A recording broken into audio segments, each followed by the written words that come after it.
Chicken neck হারানোর চরম ভয়, সীমান্তকে সামরিক দুর্গ বানাচ্ছে ভারত, কাঁপছে অমিত শাহ। ভারতের মানচিত্র থেকে উত্তর পূর্বাঞ্চল বা সেভেন সিস্টার্সকে তবে চিরতরে বিচ্ছিন্ন হতে চলেছে। ভূ রাজনীতির ভাষায় যাকে বলা হয় ভারতের গলার নলি, সেই চিকেন নেক বা শিলিগুড়ি করিডোর হারানোর চরম আতঙ্কে এবার আক্ষরিক অর্থেই রাতের ঘুম হারাম হয়ে গেছে দিল্লির সাউথ ব্লকের। প্রতিবেশী দেশগুলোর শক্ত অবস্থান এবং ভূ রাজনৈতিক মেরুকরণে দিশেহারা হয়ে এবার নিজেদের এই দুর্বলতম অংশটি বাঁচাতে মরিয়া হয়ে উঠেছে ভারত।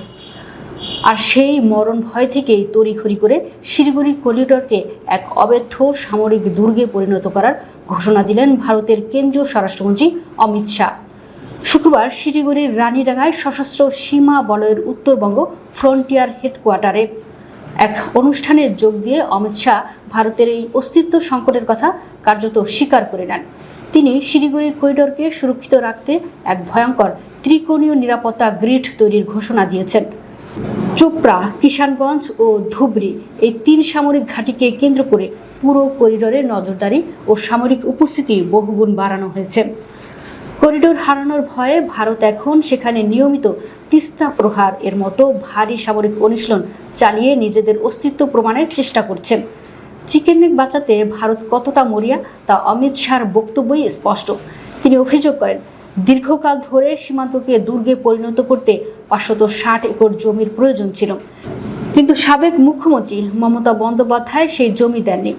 তবে মমতার পতনের পর নতুন মুখ্যমন্ত্রী হিসেবে বিজেপির শুভেন্দু অধিকারীর দায়িত্ব নেওয়ার মাত্র 45 দিনের মাথায় বিএসএফ ও এসবির হাতে তুলে দিয়েছেন 1129 একর জমি। এমনকি অমিত শাহ দম্ভভরে জানান, শুভেন্দু অধিকারীর সাথে সকালে নাস্তা করার ফাঁকেই বাকি 29 একর জমি হস্তান্তরের কাজও চোখের পলকে শেষ হয়েছে। অর্থাৎ পুরো উত্তরবঙ্গ ও সীমান্ত এলাকাকে এখন আক্ষরিক অর্থেই সামরিক বাংকারে পরিণত করা হয়েছে।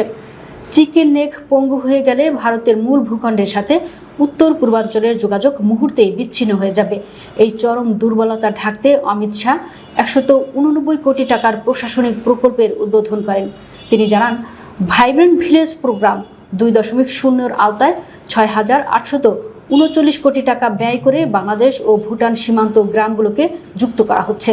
শুধু তাই নয়, 2026-27 অর্থ বছরের বাজেটে ঘোষিত Delhi Siliguri high speed rail করিডোরের মাধ্যমে মাত্র কয়েক ঘন্টার মধ্যে দিল্লিতে থাকা সেনাদের শিলিগুড়ি সীমান্তে পৌঁছানোর এক ভয়ঙ্কর ছক কষছে সাউথ ব্লক। যে ভারত প্রতিবেশী দেশগুলোকে চোখ রাঙিয়ে দাদাগিরি করত, আজ তারাই নিজেদের মানচিত্র টুকরো হয়ে যাওয়ার ভয়ে থরথর করে কাঁপছে।